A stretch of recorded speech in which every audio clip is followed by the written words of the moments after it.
What if I told you that your kindness might be the very thing destroying you? That behind every polite smile, every yes you say when you mean no, there is a psychological trap.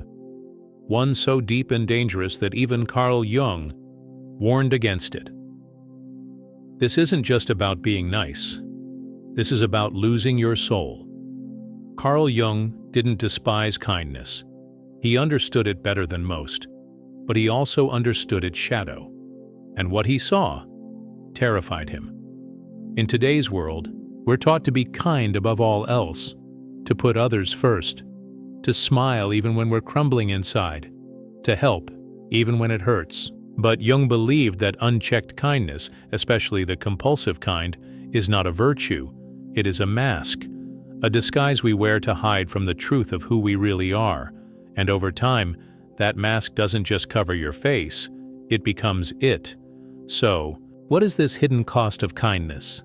And why would Carl Jung call it dangerous? Because most people confuse kindness with self-erasure. From a young age, we're conditioned to suppress our anger, to avoid conflict, to be good. And slowly, we bury our real feelings deep beneath the surface. We smile when we're hurting. We say, "It's fine," when it's not. We make peace when what we need is a sword. But that repressed energy doesn't vanish. It festers. It becomes resentment. It becomes bitterness. And ultimately, it becomes the shadow. Carl Jung's concept of the shadow is the collection of parts of yourself that you were told were unacceptable. Your anger, your jealousy, your ambition, your raw truth. And if you've been too kind for too long, chances are your shadow is starving to be seen. Jung warned that when we ignore the shadow, we project it outward. We begin to see others as selfish, rude, or aggressive without realizing we're only noticing in them what we've denied in ourselves. The kindest people are often the most secretly enraged, and that rage, when left unacknowledged, either turns inward, leading to depression, anxiety, self-harm, or explodes outward in unpredictable, even violent ways. Here's the terrifying truth Jung pointed to. Kindness, when used to suppress your truth, becomes cruelty to yourself. He spoke of the persona, the mask we wear to fit into society. For many, kindness becomes that persona. It keeps the peace, it avoids judgment, it gets approval. But it also becomes a prison. The more you rely on it, the more you forget who you are beneath it. And then, one day, you wake up exhausted, emotionally bankrupt, disconnected from yourself, and you wonder, why am I always tired? Why does no one see me? Why does being good feel so bad? It's because you've abandoned the parts of you that didn't fit the image of nice. You left your strength in the shadows. You buried your voice to keep others comfortable. You betrayed yourself over and over again in the name of kindness. Jung said, "The most terrifying thing is to accept oneself completely, not just the gentle, compassionate self, but also the wild, the honest, the unapologetic self." And here's what's truly radical. When you reclaim your shadow, when you allow yourself to be real instead of just nice, you don't become cruel, you become whole. And from that wholeness comes a deeper, truer kindness, one that doesn't cost your soul. This is what Jung meant by individuation, becoming your full self, not the self others approve of, but the self you were born to be. And that includes embracing the parts you've been taught to hide. So how do you begin? You start by observing. Notice the moments you say yes when everything in you screams no.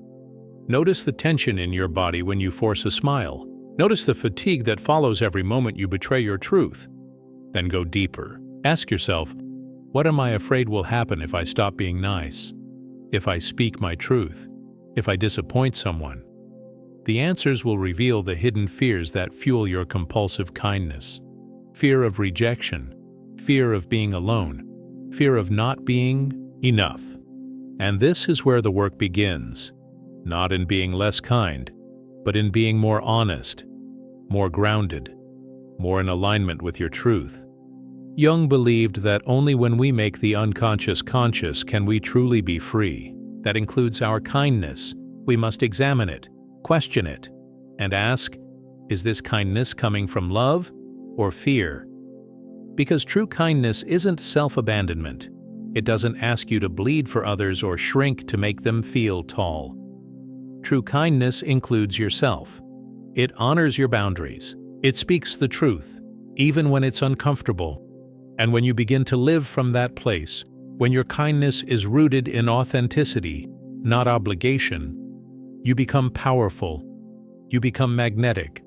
You no longer need to prove yourself. You no longer fear rejection. You show up as you are, and let the world adjust. But the path to that power is not easy. It requires letting go of who you think you need to be. It requires grieving the false self. It requires facing the shadow. Carl Jung didn't just study this, he lived it. He confronted the hidden parts of himself, the irrational, the angry, the mystical, and integrated them. And in doing so, he became one of the most influential thinkers in modern psychology.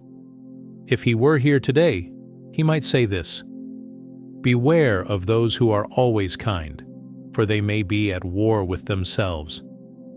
Kindness, when misused, becomes a currency, a transaction, a way to buy acceptance, to avoid conflict, to manipulate outcomes without appearing to. Jung saw this long before modern psychology gave it names like people-pleasing, fawning, or covert control. And he warned us, every form of addiction is bad, no matter whether the narcotic be alcohol or morphine or idealism. Yes, idealism. Even kindness, when turned into an unquestioned ideal, becomes an addiction. One that numbs your pain, one that hides your fear, and one that slowly erodes your sense of identity. Because here's the dark truth. Most chronic kindness isn't about others. It's about fear. Fear of abandonment. Fear of being seen as bad. Fear of not being enough. It's a survival strategy, born in childhood. A pattern that was once necessary, maybe even life-saving, but has now become a prison.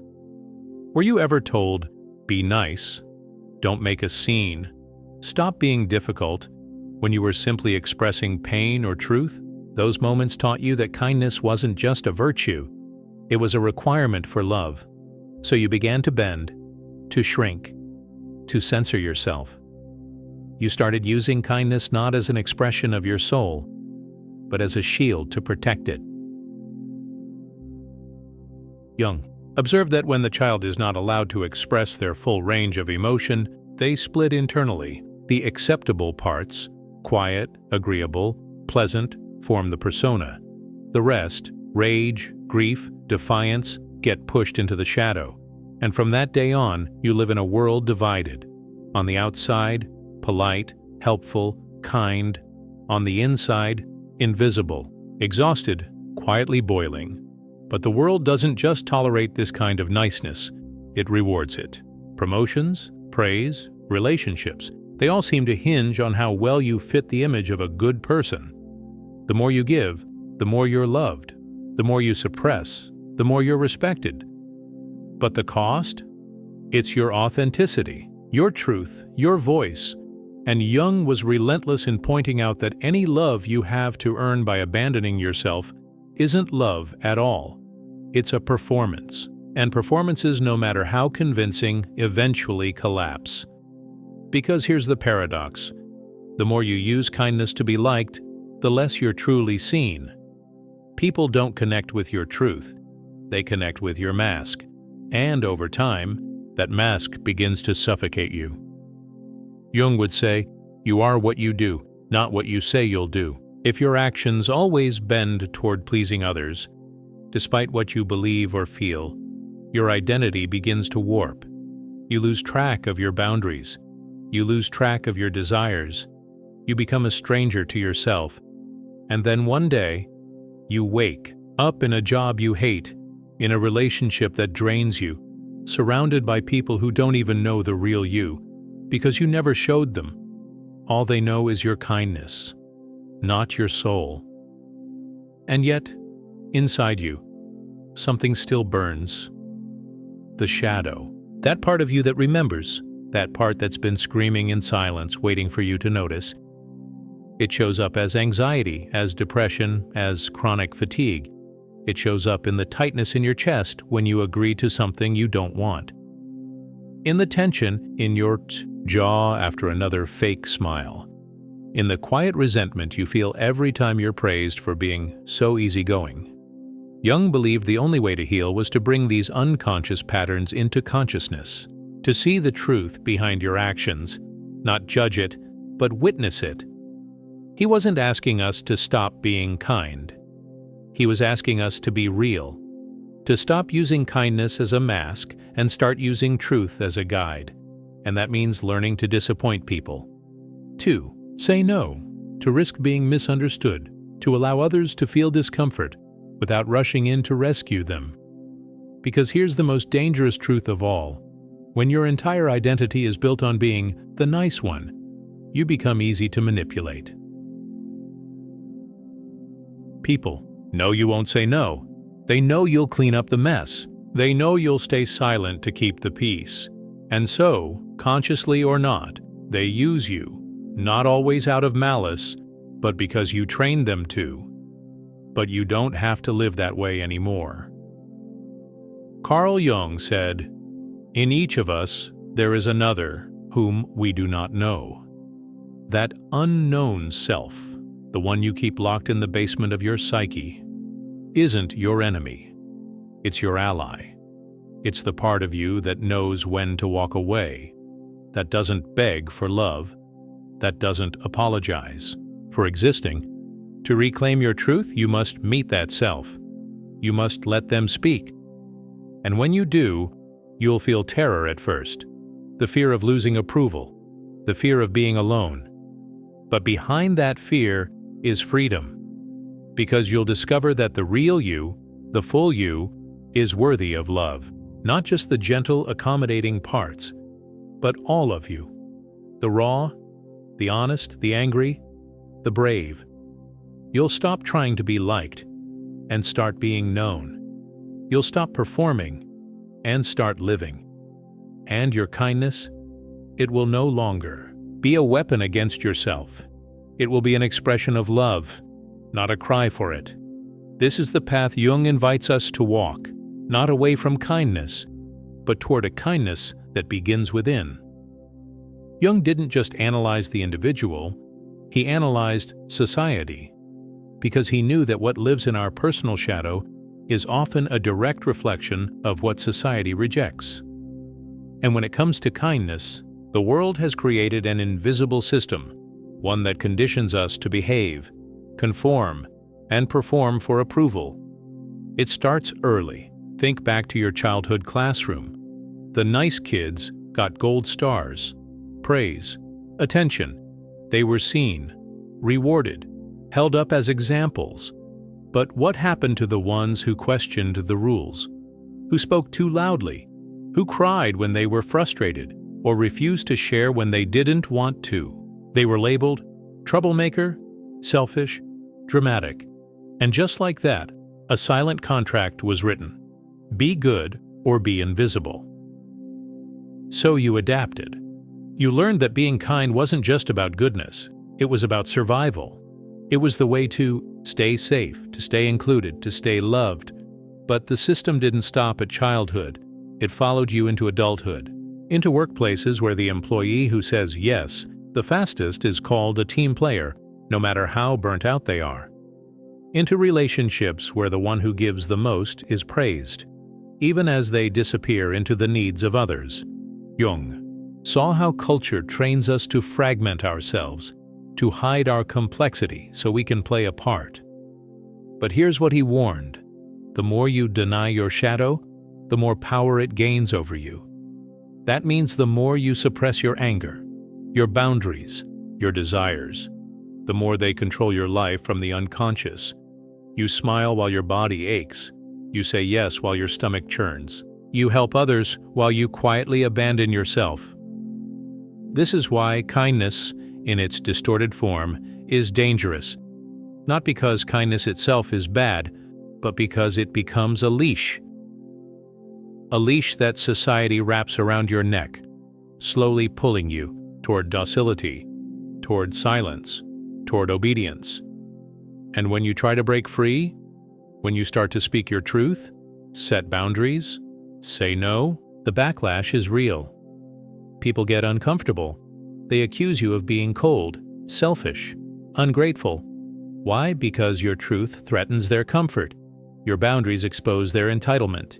Your refusal to perform challenges the role they assigned you, and they want that role back. Not because they hate you, but because they need you to keep playing it so they don't have to change. Jung would call this projection. They don't see you. They see what they need you to be. And when you shatter that illusion, they panic. But here's the hidden gift.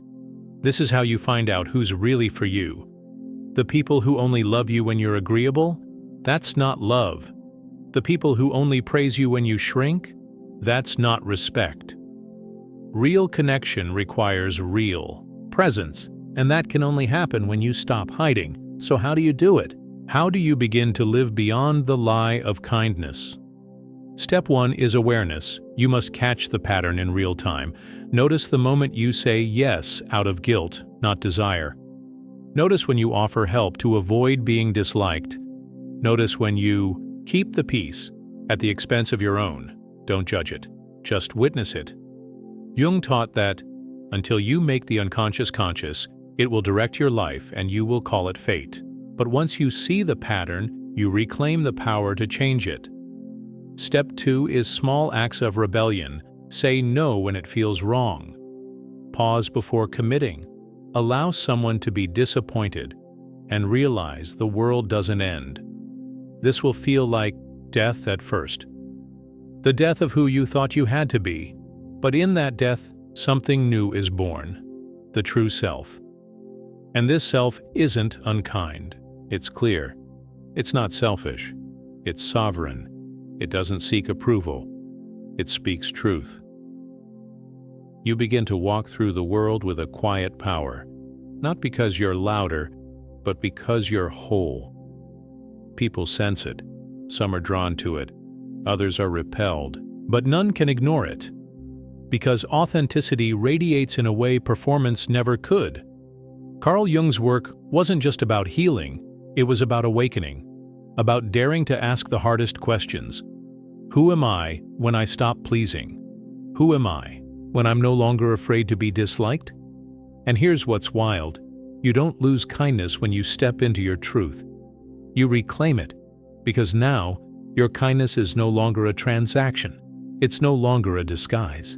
It's a choice. You choose to love, not because you need to be loved back, but because love is what remains when fear no longer runs your life. This is the dangerous truth behind kindness. If it's not rooted in freedom, it's not real, and society doesn't want you to know that.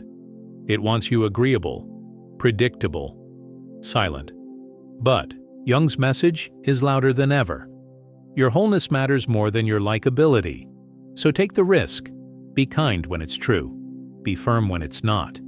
And above all, be yourself, no matter the cost. Because the real danger isn't in disappointing others. The real danger is in disappearing from yourself.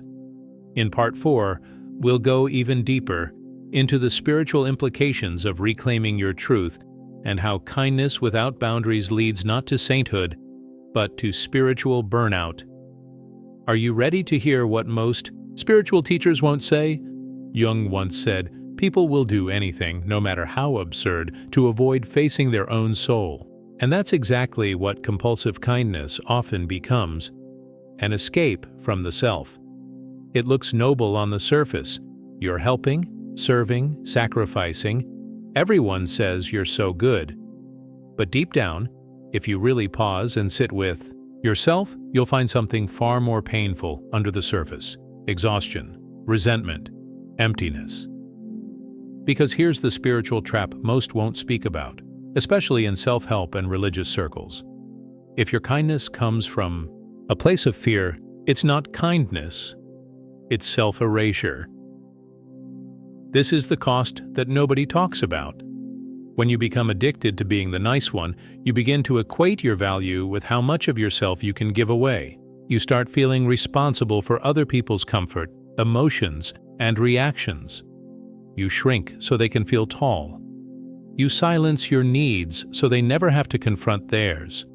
You bend until you break. And the world keeps clapping for you because they don't see your suffering.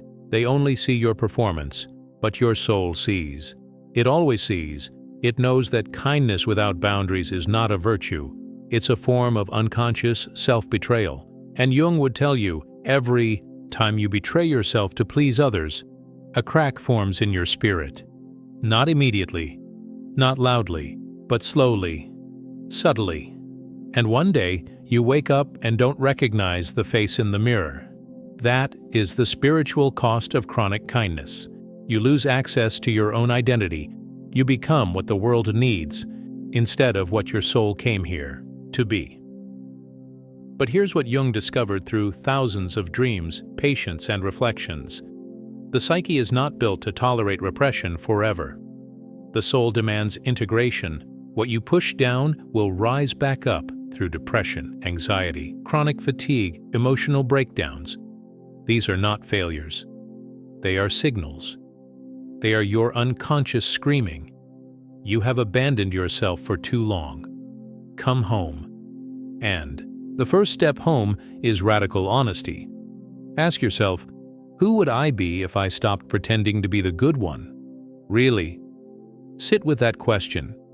It's terrifying, because most of us have built our entire identities around the idea that we must earn love through sacrifice. But here's the hard truth. Love that must be earned through your silence, your compliance, your exhaustion, is not love. It's a contract of control. Jung believed true healing begins when the mask is dropped, when the persona, the socially approved identity, is set aside. Only then can the self emerge. The self is not nice, it is not mean, it is not black or white. It is whole. It holds your compassion and your rage, your tenderness and your truth, your yes and your sacred no. And here's the paradox. The moment you stop performing kindness is the moment you actually become capable of real, powerful love. Because now, it's not coming from fear, it's coming from choice. You help not because you have to, but because you want to. You give not to be seen, but because you've already seen yourself, and that difference changes everything. It realigns your energy, it protects your spirit, and it frees others too. Because when you model authenticity, you give others permission to drop the act. This is the ripple effect Jung understood, that when one person reclaims their truth, they break a generational pattern. Because most of this nice behavior, it's inherited, passed down from mothers who stayed silent to avoid conflict, from fathers who overworked to earn worth, from families who believed love was conditional, but the chain ends with you, when you say no, even shaking, when you ask for what you need, even trembling, when you disappoint others to stay true to yourself, even afraid. You become the healing your ancestors never received. And it doesn't mean you stop being kind.